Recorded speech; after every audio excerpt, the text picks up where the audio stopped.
السلام عليكم ورحمة الله وبركاته. بسم الله الرحمن الرحيم. الحمد لله رب العالمين، وأفضل الصلاة وتم التسليم على حبيب العالمين نبينا ورسولنا سيد الأولين والآمام المتقين، وعلى آله وأصحابه الميامين ومن تبعه بإحسان إلى يوم الدين. اللهم أخرجنا من ظلمات الوهم وأكرمنا بنور الفهم، وافتح علينا بمعرفة العلم، وسهل أخلاقنا بالحلم، واجعلنا ممن يستمعون القول فيتبعون أحسنه. اللهم علمنا ما ينفعنا، وانفعنا بما علمتنا، وزدنا علما وألحقنا بعبادك الصالحين. أما بعد. Bapak-bapak, ibu-ibu, saudara-saudara sekalian, dan kajian rutin tafsir Al-Wasit yang dikarang oleh Sayyid At-Tattawi. Di kesempatan malam hari ini kita akan melanjutkan kajian tafsir kita, perenungan dan penghayatan kalam ilahi, yang mana pada pertemuan yang lalu kita sudah membaca dan membahas firman Allah Subhanahu wa taala di surat Al-Baqarah ayat 31, ya. Ayat 30. Pada kesempatan kali ini kita lanjutkan ke ayat 31. A'udzu billahi minasyaitonir rajim. Bismillahirrahmanirrahim. وعلم آدم الأسماء كلها ثم عرضهم على الملائكة فقال أنبئوني بأسماء هؤلاء إن كنتم صادقين.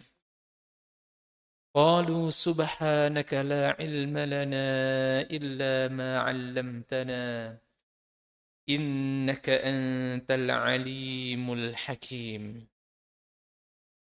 Pada pertemuan yang lalu kita sudah mengawali firman Allah Subhanahu wa taala yang menjelaskan dialog sebelum memulai penciptaan Nabiullah Adam alaihissalam. Inni ja'ilun fil ardi khalifah. Wahai malaikat, aku akan menciptakan di atas muka bumi khalifah. Seperti yang telah kita jelaskan. Dua makna gitu ya. Dua makna aja. Makna yang pertama adalah yakhlufullah. Yakhlufu Allah. Tapi sebenarnya Allah itu tidak perlu beda dengan manusia memang. Kalau kaitannya dengan manusia, Nabi Rasulullah Shallallahu Alaihi Wasallam setelah wafatnya dilanjutkan dengan Khulafaur Rasyidin, khalifah. Setelah meninggalnya Rasulullah disebut dengan pemimpin khalifah, karena pemimpin sebelumnya meninggal. Dilanjutkan dengan pemimpin yang melanjutkan tugas-tugas pemimpin sebelumnya disebut dengan khalifah. Kalau khalifatullah, apakah Allah tidak ada lalu dilanjutkan oleh manusia? Tidak, gitu ya. Jadi kita tidak bisa menyamakan makna. Kita tidak bisa menyamakan sama khalifatullah. Kalau khalifatur estafet tugas perjuangan Rasulullah setelah wafatnya beliau. Tapi kalau khalifatullah, ini tidak berarti bahwa Allah itu sudah tidak ada, dilanjutkan oleh manusia. Di atas muka bumi ini ada yang meneruskan atau sebagai kepanjang tanganan yang diberikan wewenang Allah Subhanahu wa taala untuk mengelola alam ini. Itu makna khalifah yang pertama. Makna khalifah yang kedua adalah yakhlufu ba'duhum ba'dha. Yang mana antara satu generasi ini akan dilanjutkan generasi berikutnya. Jadi ikuti kata khalfun itu di belakang. Nah, khalifah berarti apabila satu generasi dari makhluk yang akan diciptakan ini mati, ini akan dilanjutkan dengan generasi setelahnya. Nah, dilanjutkan generasi setelahnya. Itulah makna khalifah yang disebutkan Allah SWT di ayat ke-30. Lalu malaikat bertanya-tanya, buat apa? Ya Allah SWT, engkau menciptakan khalifah. Ini informasi yang diberikan Allah Subhanahu wa taala kepada malaikat bukan tujuannya untuk untuk bermusyawarah atau mencari pendapat, kalian mau nggak kita membuat khalifah gitu ya di atas muka bumi.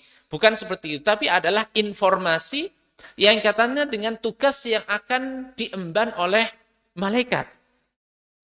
Jadi kamu nanti akan bertugas untuk paling tidak menjaga makhluk ini, mencatat amalan-amalannya. Makanya ada malaikat pencatat, ada malaikat yang lahu mu'aqibatu min baini yadayhi wa min khalfi.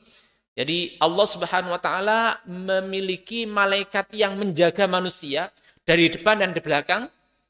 Nah, ada malaikat membagi rizki. Jadi pernyataan Allah Subhanahu wa taala, firman Allah kepada malaikat ini bukan untuk meminta izin akan menciptakan malaikat, tapi ada sebagai pendahuluan bahwa akan ada tugas baru yang akan kerjakan berkaitan dengan makhluk yang akan diciptakan. Lalu malaikat, qalu ataj'alu fiha man yufsidu fiha wa yasfiku dima. Ya Allah, apakah engkau akan menjadikan di atas muka bumi ini dia yang akan berbuat kerusakan? Wa yasfiku dima. Yufsidu fiha, kata fasad di atas muka bumi bukan hanya seperti kita tekankan, bukan hanya fasad kerusakan yang sifatnya zahir. Seperti hutan-hutan ditebang, lalu terjadi banjir, terjadi tanah longsor, kerusakan-kerusakan itu. Bukan itu yang dimaksud dengan yufsidu fiha. Yang dimaksud dengan berbuat kerusakan di atas muka bumi adalah berbuat kekufuran atau berbuat kemaksiatan. Jadi kerusakan yang sifatnya maknawi, yaitu kemaksiatan dan kekufuran kepada Allah Subhanahu wa taala, ini terbukti dengan lawannya. Kalau engkau ingin menciptakan dia yang akan berbuat kerusakan, kami yang beriman kepadamu, kami yang memujimu, sudah cukup. Tidak perlu ada ciptakan manusia atau makhluk yang akan menghuni muka bumi. Nah, ini pertanyaan malaikat, apakah engkau akan membuat makhluk yang akan berbuat kerusakan? Ini secara tidak langsung memberikan isyarat bahwa ada makhluk sebelum Nabi Adam. Ada makhluk menyerupai manusia seperti Nabi Adam. Sehingga tidak heran kalau ada penemuan-penemuan ilmiah yang menggali-gali mendapati ada fosil-fosil makhluk yang menyerupai manusia. Tapi jalannya masih belum tegak gitu ya. Jalannya masih menggunakan tangan dan kaki. Nah, menyerupai manusia, inilah yang dikatakan adalah makhluk yang berbuat kerusakan di atas muka bumi. Karena apa? Nah, otaknya kecil. Nah, jadi seperti ditegaskan bahwa meskipun kepalanya besar tapi otaknya kecil. Karena otaknya kecil, dia itu bukan makhluk yang cerdas.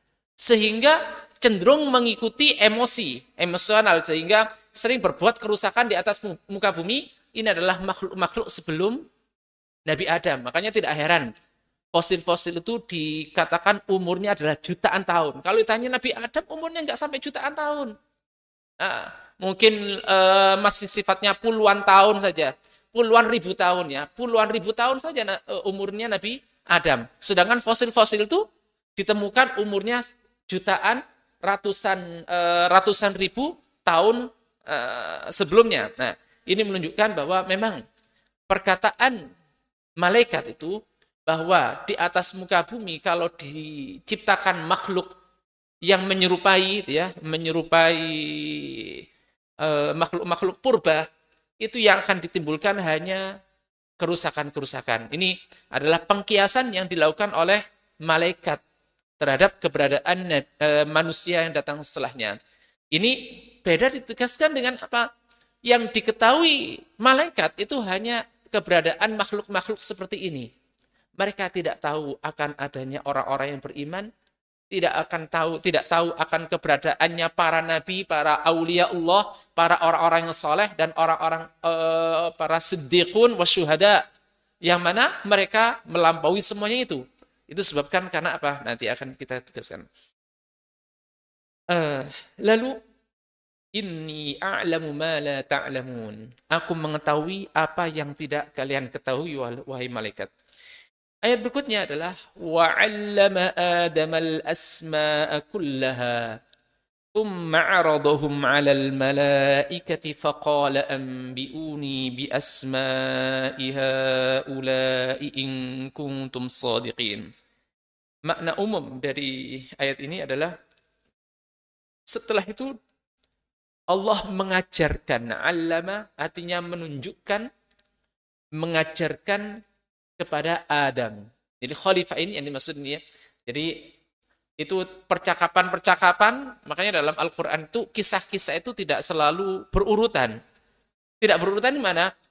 Pertama masih ada proses sebelum diciptakan. Tiba-tiba sudah ada Nabi Adam gitu ya kan, unik ya. Tidak disebutkan bahwa Allah menciptakan Nabi Adam seperti di ayat-ayat yang lain. Ini langsung Nabi Adamnya sudah ada lalu diajarkan itu ya. Padahal ayat sebelumnya hanya menceritakan sebelum penciptaan. Pada ayat setelahnya langsung seakan-akan Nabi Adam itu sudah tiba-tiba ada gitu ya. Nah, jadi ada bagian cerita yang dipotong, di-cut gitu ya. Nah, ini dalam Al-Qur'an itu seperti itu. Jadi ada tidak selalu peristiwa-peristiwanya disebutkan secara urut gitu ya. Nah, ada potongan ayat atau potongan kisah yang tidak disebutkan, yaitu setelah Allah menciptakan khalifah itu, khalifah yang namanya Adam, lalu Allah SWT mengajarkan kepada Adam al-asma'a kullaha.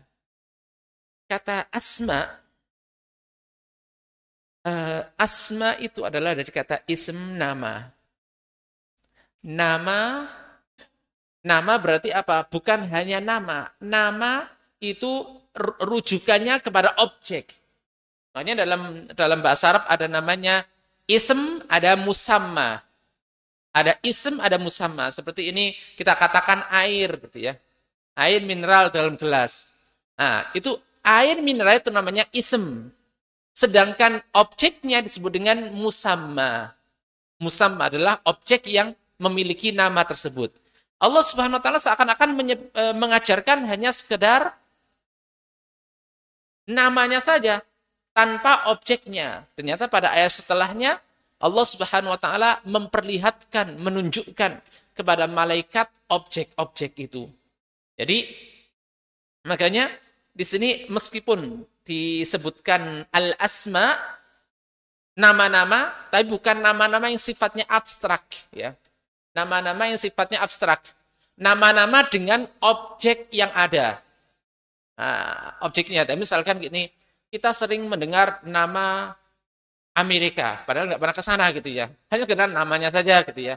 Kebetulan kita melihat di tayangan televisi. Itu namanya mendengar nama tapi belum melihat objek yang memiliki nama tersebut. Nah, tapi Nabi Adam bukan hanya sekedar diajarkan nama-nama. Nah, makanya di sini ada nama di sini memiliki al-asma di sini memiliki 3 fungsi. Seperti disebutkan dalam tafsirnya adalah pengistilahan objek dan fungsi dari objek itu.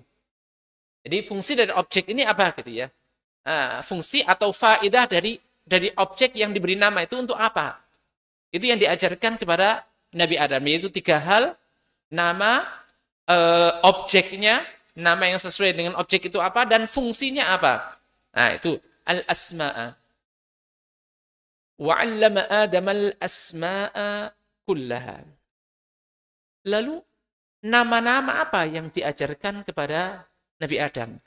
Soalnya ada penegasan kullaha, semuanya. Nama, lalu objek-objek.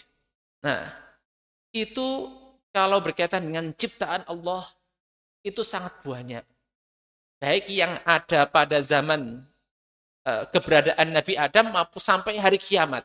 Seperti kita ini adalah memiliki nama dan memiliki objek. Apakah Nabi Adam juga diajarkan keberadaan kita? Jadi Nabi Adam kenal kita semuanya? Kalau dikatakan al-asma'a kullaha. Makanya di sini dalam ilmu usul fikih dan ilmu balaghah, kata kul, semua itu adalah umum, semuanya, tapi yang dimaksud adalah sebagian. Semua artinya sebagian. Jadi tidak semuanya. Kalau diajarkan dan mengetahui semua hal, ya sama seperti Tuhan ya. Tuhan kan mengetahui semuanya. Mengetahui nama-nama dan semua objek. Itu Tuhan. Sedangkan di sini al-asma'a kullaha hanya berkaitan dengan apa? Ya, di satu sisi adalah apa yang akan diujikan. Nah, diujikan di hadapan malaikat nanti setelahnya. Jadi tidak semuanya diajarkan kepada Nabi Adam. Meskipun di sini ada kata kullah. Al-asma itu adalah lafadz umum, semua nama, semua objek. Kullah, jadi kullah itu juga semuanya. Tapi kata kul ini tidak diartikan semuanya, tapi artikan sebagian. Kok bisa? Dalam Al-Quran, lafadz kul memang pada umumnya makna hakikinya adalah semuanya. Tapi tidak selalu semuanya. Seperti contohnya,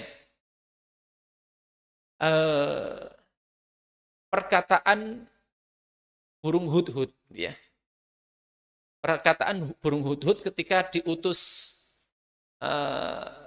sama Nabi Sulaiman ke negeri Saba, menjumpai seorang Balqis, gitu ya. Apa perkataan burung hudhud? Inni wajadtum ra'atan faqad utiyat kulla syai'. Utiyat kulla syai'. Dia diberikan semua, segala sesuatu. Apakah yang diberikan kepada Nabi Hudhud itu semuanya atau sebagian? Nah, sebagian.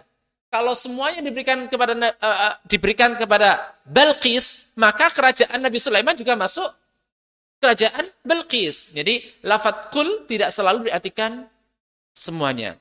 Termasuk dalam surat Al-Ahqaf, bagaimana azab itu yang turun kepada kaum Ad gitu ya. Tudammiru kulla syai'. Jadi azab itu turun kepada kaum Ad, menghancurkan segala sesuatu. Kulla syai'. Apakah Nabi Hud juga hancur? Nah, kan enggak kan? Dan pengikut-pengikutnya juga binasa dengan azab itu kan tidak. Jadi tudammiru, kata kul itu tidak selalu berarti semuanya. Wa 'allama Adam al-asma'a kullaha. Seperti ini. Dalam perkataan-perkataan yang biasa kita gunakan, seorang siswa keluar dari kelas ujian lalu mengatakan, apakah kamu sudah menjawab semua pertanyaan? Semua pertanyaan. Semua pertanyaan ini maksudnya apakah pertanyaan-pertanyaan yang di luar teks naskah yang diujikan? Enggak. Yang dimaksud dengan semua pertanyaan yang diujikan di dalam kelas. Itu yang dimaksud dengan semua lafadz kullu, dan yang semuanya ini adalah wa'allama Adam al-asma'a kullaha, yaitu nama-nama yang akan diujikan. Nah, diujikan Allah Subhanahu wa taala di hadapan malaikat setelahnya. Nah, atau memang al-asma di sini wa 'allama Adam al-asma'a kullaha adalah ini ada apa? Ada ulama ahli bahasa yang mengatakan seperti ini. Manusia itu Nabi Adam tidak harus mempelajari semua bahasa. Nggak mungkin ya. Apakah Nabi Adam bisa bahasa Indonesia, bahasa Inggris, bahasa Jepang, bahasa Cina? Kan enggak kan dia. Tapi adalah kemampuan manusia, kata wa 'allama Adam al-asma, kemampuan manusia untuk mengungkapkan keinginannya, untuk memberikan nama pada segala sesuatu yang baru. Itu disebut dengan wa 'allama Adam al-asma'a kullaha, dan ini termasuk yang dikatakan para ilmuwan untuk menegaskan bahwa bedanya generasi manusia sejak keberadaan Nabi Adam dengan sebelumnya. Kalau umat-umat sebelumnya itu tidak bisa berbicara. Mereka tidak memiliki bahasa. Jadi manusia purba itu tidak bisa berbicara. Mereka hanya memberikan bahasa isyarat, menggunakan bahasa isyarat. Yang menggunakan bahasa hanya Nabi Adam. Diawali dengan apa yang diajarkan Allah Subhanahu wa taala kepada Nabi Adam, wa 'allama Adamal asma'a kullaha. Ini yang unik gitu ya. Yang unik. Yang dibanggakan malaikat itu adalah berkaitan dengan penyembahan Allah, pengagungan Allah Subhanahu wa taala yang tidak akan dimiliki oleh makhluk yang namanya Adam dan khalifah yang akan diciptakan Allah Subhanahu wa taala. Mengapa Allah Subhanahu wa taala tidak membanggakan manusia-manusia yang soleh, manusia-manusia yang beriman? Tapi Nabi Adam dibanggakan dengan ilmunya. Ya, yang unik itu ya. Padahal kalau ingin membantah komplainnya malaikat, harusnya Nabi Adam diajarkan untuk beriman, diajarkan untuk bertasbih, diajarkan untuk beribadah. Mestinya kan seperti itu. Ternyata untuk membantah malaikat itu bukan dari aspek ibadahnya, tapi dari aspek keilmuannya. Ya, aspek keilmuannya. Karena apa? Ya, seperti kita tekankan bahwa ilmu itu adalah pintu dari ma'rifatullah. Ilmu adalah pintu untuk beribadah kepada Allah Subhanahu wa taala. Jadi kalau orang beribadah, orang beriman itu harus memiliki ilmu.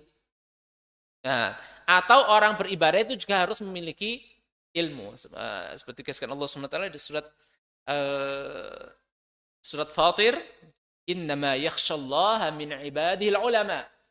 Jadi yang paling takut kepada Allah Subhanahu wa taala hanya para ulama. Dari hamba-hamba Allah, jadi makhluk-makhluk Allah Subhanahu wa taala yang paling takut kepada Allah hanya ulama. Wa 'allama Adam al-asma'a kullaha. Thumma 'aradahum 'alal malaikah. Kemudian Allah Subhanahu wa taala aradahum. Kata arad di sini disebutkan kata aradahum izharahu wa ibanatahu. Jadi Allah Subhanahu wa taala thumma aradahum 'alal malaikah. Yang unik ini ya. Wa 'allama Adam al-asma'a kullaha. Nama-nama semuanya, kullaha. Kullaha ini adalah kaitannya dengan benda-benda mati. Nah, jadi hal-hal semua yang jamak yang pada umumnya adalah benda-benda mati. Yang unik mengapa? Summa aradahum. Bukan aradoha.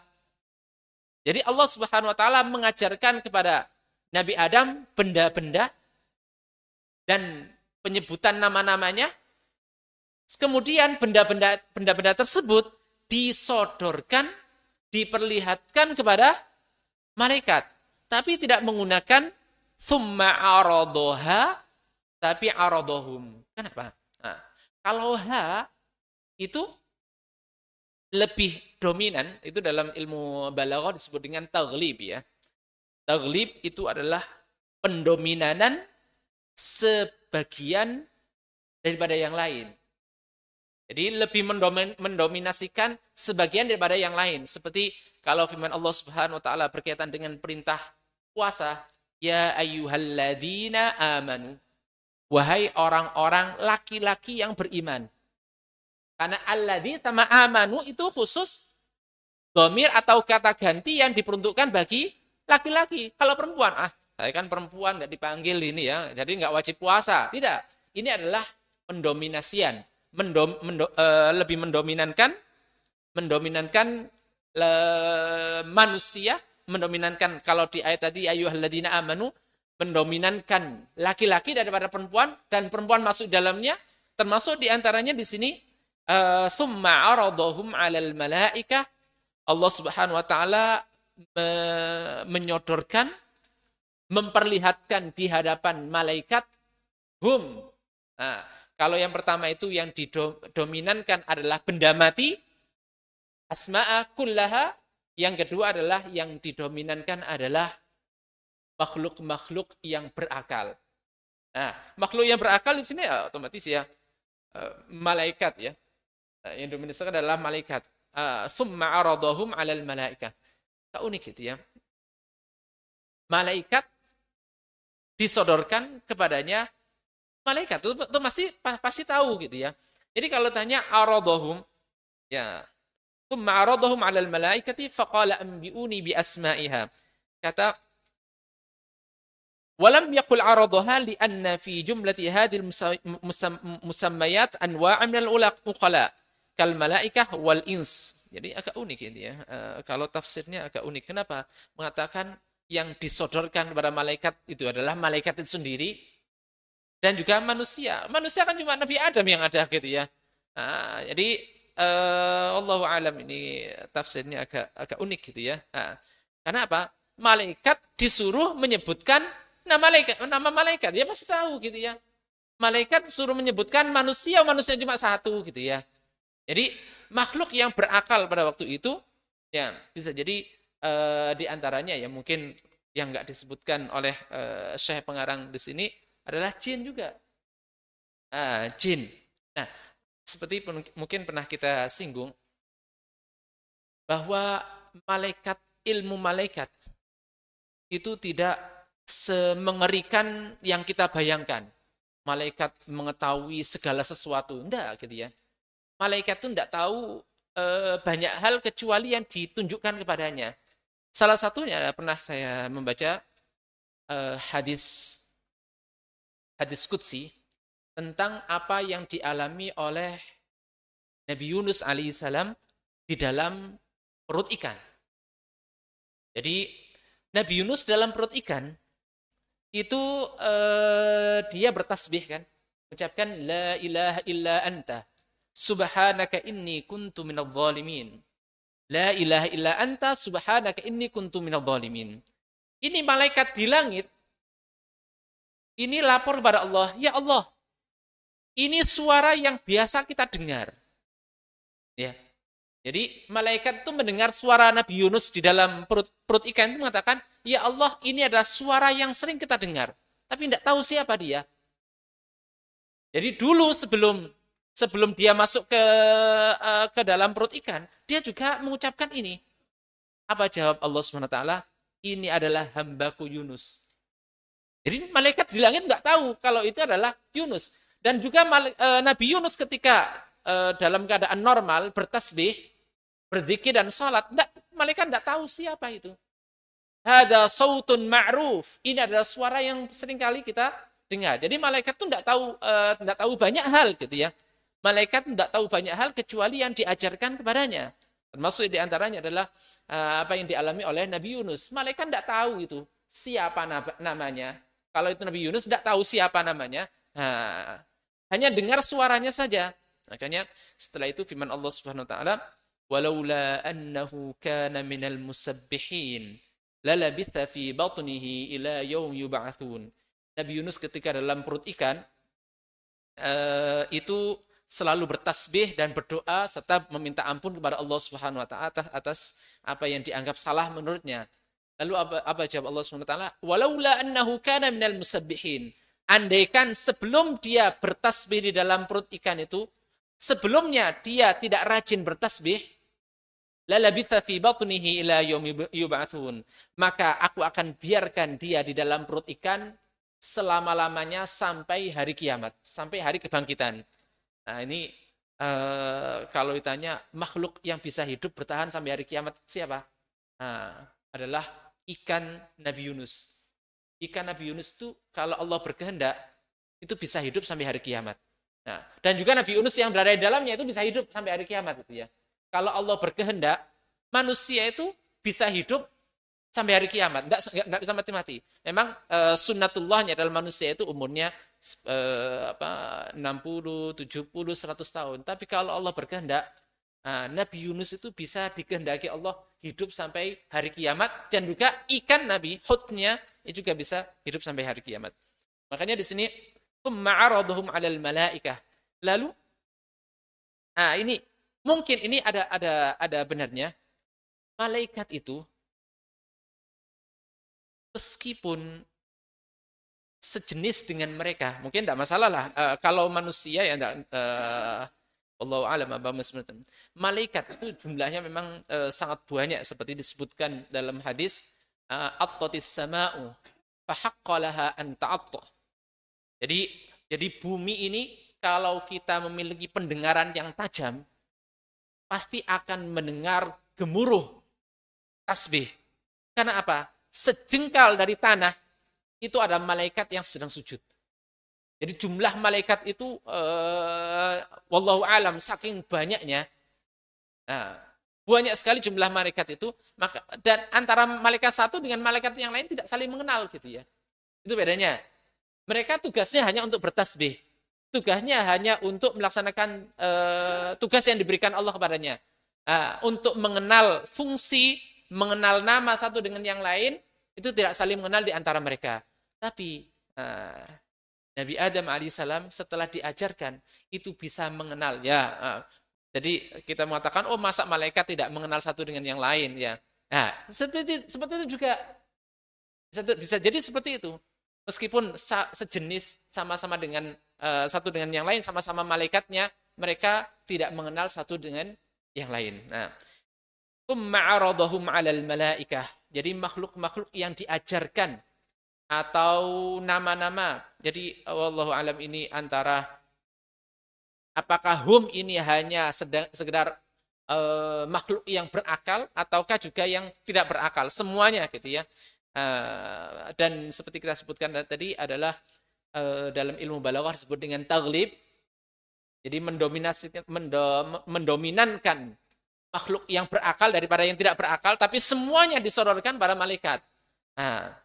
Faqala anbi'uni bi asma'i haula'i in kuntum shadiqin.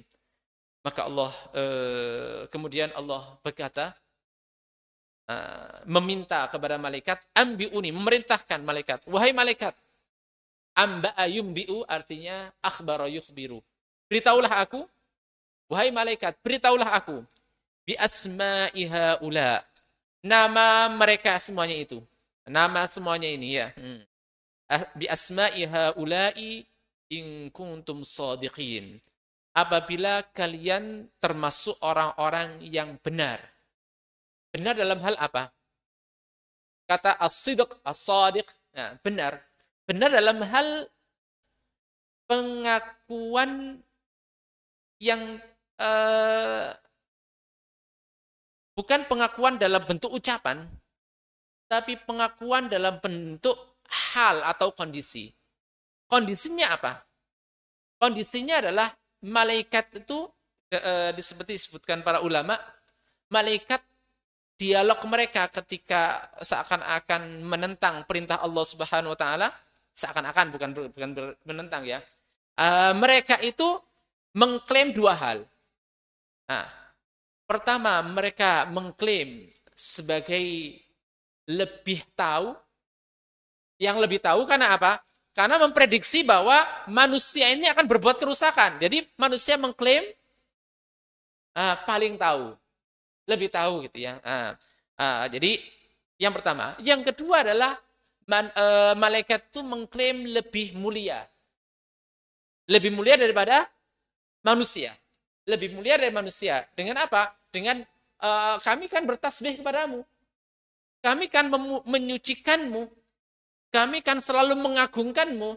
Berarti kami lebih soleh, lebih baik daripada Nabi Adam. Nah, makanya datang setelahnya satu-satu dibantah. Yang pertama, kalau kamu mengklaim, wahai malaikat, kalian mengklaim bahwa lebih tahu. Nah, sekarang ini, kalian mengatakan, nah, ambiuni bi asma'iha ula in kuntum shadiqin. Beritahulah nama-nama objek-objek yang aku sodorkan kepada kalian. Baik objek yang benda berakal, benda hidup maupun benda-benda mati. Apa mereka katakan? In kuntum shadiqin, berkaitan dengan klaim kalian, klaim keilmuan dan klaim kesolehan. Kesolehan dan kemuliaan. Qalu subhanak. Mereka, malaikat berkata, subhanak. Maha suci engkau. Ya. Qalu subhanak, maha suci engkau.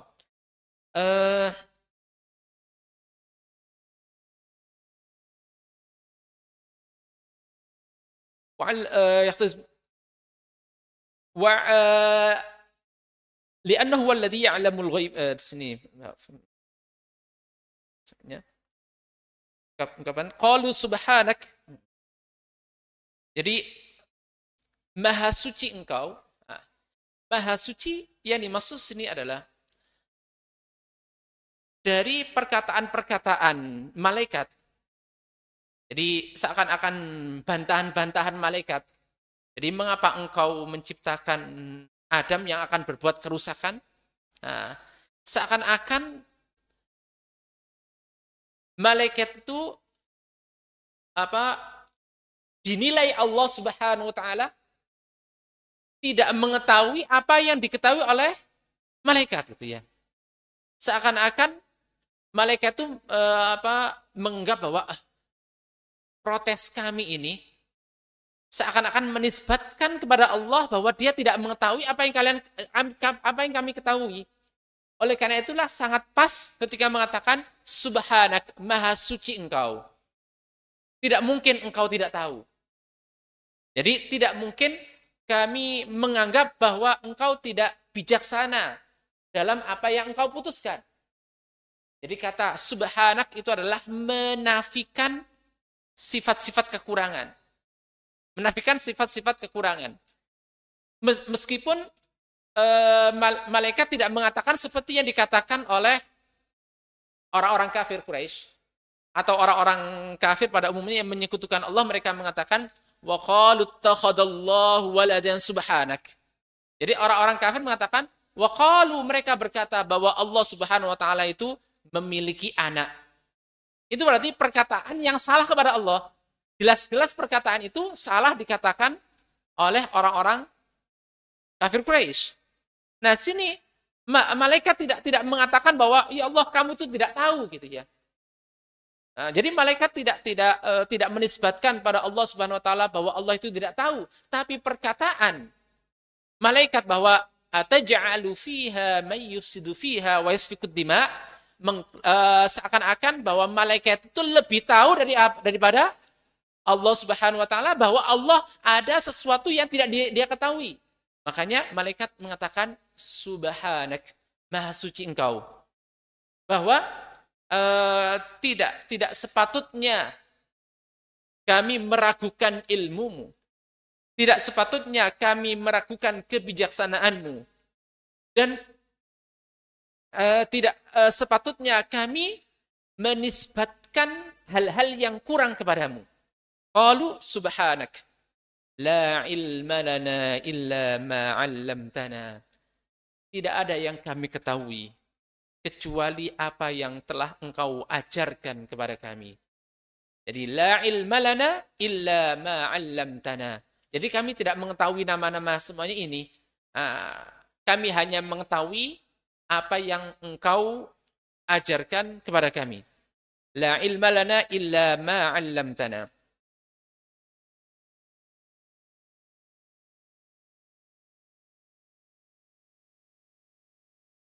Ya. Qalu subhanaka law qala la ilma lana bi asma' hadhihi al-musammat lakana jawaban ala qadri su'al. Sebenarnya malaikat itu cukup mengatakan seperti ini. Ya Allah, saya tidak tahu nama-nama benda-benda ini, nama-nama makhluk-makhluk ini.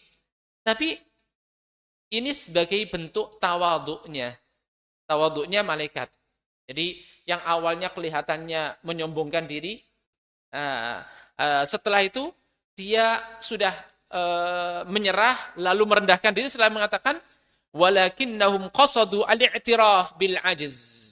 Ini tidak lain adalah pengakuan atas kelemahan. Jadi merendahkan diri yang kelihatannya di awal seakan-akan sok-sok hebat gitu ya. Kalau dia mengatakan, malaikat mengatakan gini, aku tidak mengetahui nama-nama ini, tapi aku mengetahui yang lain. Itu masih ada unsur kesombongannya. Jadi mengapa malaikat mengatakan, aku tidak mengetahui nama-nama ini, yang lain bisa aku tahu. Ini masih ada unsur kesombongannya. Makanya malaikat itu merendahkan diri pada waktu itu dengan serendah-rendahnya, seraya mengatakan, la ilma lana illa ma 'allamtana. Aku tidak mengetahui apapun kecuali yang engkau ajarkan kepadaku, gitu ya. Ini kalau orang mau tawadhu seperti itu ya, mengatakan aku tidak mengetahui kecuali apa yang engkau ketahui, gitu ya. Apa yang engkau ajarkan padaku. Qalu la ilma lana illa ma 'allamtana innaka antal alimul hakim. Sesungguhnya engkau wahai Allah Subhanahu wa taala, innaka antal alimul hakim. Ya Rabb, al-alim bi kulli syai', maha mengetahui segala sesuatu. Jadi kata al-ilm itu kalau dihadapkan dengan hikmah, kata kalau ilmu dan hikmah itu seakan-akan sesuatu yang sama gitu ya. Ilmu dan hikmah itu seakan-akan suatu yang sama. Kalau seorang memiliki hikmah, pasti memiliki ilmu. Tapi kadang-kadang orang itu memiliki ilmu, tidak memiliki hikmah. Apa bedanya ilmu sama hikmah? Innaka antal alimul hakim. Bagi Allah Subhanahu wa taala, antara ilmu dan hikmah itu sama. Karena apa? Karena yang dimaksud dengan kebijaksanaan, ilmu atau hikmah, biasanya kita artikan hikmah atau hakim, itu adalah kebijaksanaan atau zat yang bijaksana. Kalau alim itu maha mengetahui, hakim itu maha bijaksana. Sekali lagi, alimun hakim. Orang yang alim belum tentu bijaksana. Orang alim belum tentu bijaksana. Seperti apa? Seperti ini. Orang yang memiliki ilmu yang luas, lihat kemungkaran, pasti akan langsung dinasehati. Bahkan bisa jadi marah-marah. Karena memiliki ilmu. Oh, yang kamu lakukan itu salah. Yang kamu lakukan itu salah. Itu orang yang memiliki ilmu. Tapi kalau orang bijaksana, itu tidak selalu menasehati dengan ucapan. Bisa jadi karena apa? Ucapan itu bisa jadi menegur tapi membuat orang tersinggung, membuat seorang, makanya ud'u ila sabi rabbika bil hikmah, dengan bijak. Kenapa? Bukan sekedar dengan ilmu. Kalau dengan ilmu itu adalah disebutkan hal-hal yang sifatnya pasti ya. Jadi 1 tambah 1 itu 2, itu ilmu. Tapi kalau bijak itu tidak seperti itu. Bijak itu adalah ilmu berkaitan dengan akibat segala sesuatu. Akibatul umur, endingnya apa? Jadi, tapi bagi Allah Subhanahu wa taala itu adalah satu yang satu. Ini berkaitan dengan kalau alimun hakim, kalau bagi Allah adalah sesuatu yang satu, tapi bagi manusia atau menurut sudut pandang manusia, al-ilmu itu sesuatu yang sifatnya realitas nyata sekarang dan sesuatu yang akan datang. Sedangkan bijaksana itu berkaitan dengan ilmu masa depan. Jadi akibat dari segala sesuatu itu kalau orang bijaksana itu akan dipikirkan. Bukan hanya memikirkan sekarang, tapi memikirkan ke depannya. Itu adalah hakim atau bijaksana. Sehingga Allah maha mengetahui segala sesuatu, dan bijaksana itu endingnya apa? Akibatnya apa?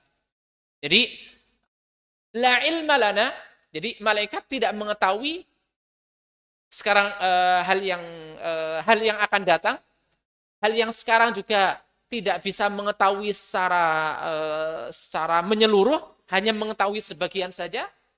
Nah, itu adalah keterbatasan ilmu manusia dan keterbatasan ilmu malaikat, hanya mengetahui sebagian saja. Tapi Allah Subhanahu wa taala mengetahui secara detail yang ada sekarang dan juga yang akan datang. Misalkan ini ya, hakim bijaksana. Memang karakter manusia itu ya seperti itu. Kalau dilihat asal usulnya, lihat makhluk-makhluk yang datang sebelum manusia, itu keputusan yang diambil malaikat, perkataan yang diambil malaikat itu berdasarkan ilmu. Tapi berdasarkan kebijaksanaan, dia nggak tahu bahwa di antara manusia yang khalifah yang diciptakan Allah Subhanahu wa taala ada makhluk-makhluk yang lebih mulia daripada malaikat itu sendiri. Nah, oleh karena itulah jemaah sekalian Allah Subhanahu wa taala bahwa bagaimana kita mengambil pelajaran dari ayat ini, bahwa salah satu hikmahnya seperti dikatakan para ulama, bahwa kerusakan baik kerusakan fisik maupun kerusakan keimanan dan kemaksiatan itu bisa diredam dengan ilmu. Nah, itu tadi di ayat 30 akan terjadi kerusakan. Untuk meredam terjadinya kerusakan itu, Nabi Adam diajarkan ilmu pengetahuan. Jadi ilmu itulah yang akan meredam kita dari kerusakan.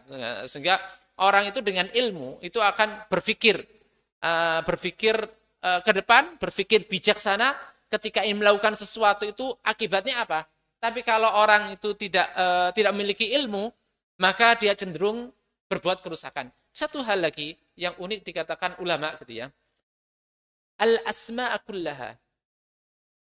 Jadi ism itu adalah sesuatu yang diucapkan atau bahasa.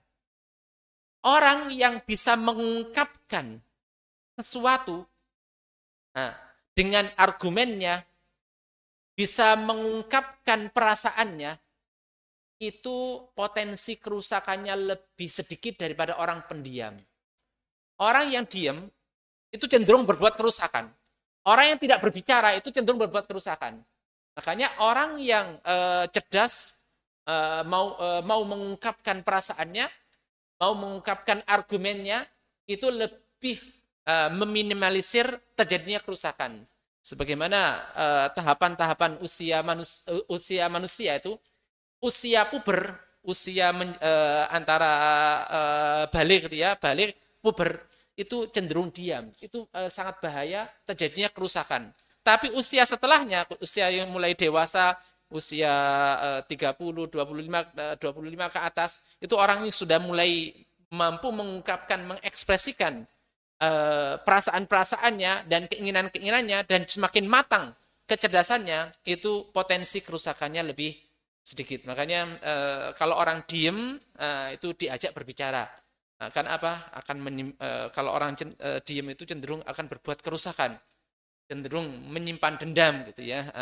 Termasuk juga bagaimana interaksi kita dengan anak-anak yang sudah mulai remaja, jangan dibiarkan gitu ya. Diajak ngobrol, diajak berargumen, itu yang bisa membatasi dan meminimalisir kerusakan mereka. Nah, ini dari wa'allama Adamal asma'a kullaha. Ilmu, mengungkapkan bahasa, mengungkapkan perasaan, itu bisa jadi meminimalisir kerusakan. Dan juga bukan hanya malaikat sebenarnya. Kita juga seperti itu. La ilma lana illa ma'allamtana. Jadi itu adalah tawaduk kita, jangan merasa bahwa kita ini hebat, mengetahui segala hal. Sesungguhnya yang kita ketahui adalah yang diajarkan Allah kepada kita. Kalau Allah tidak mengajarkan, ya kita tidak tahu apa-apa. Assalamualaikum warahmatullahi wabarakatuh. wabarakatuh.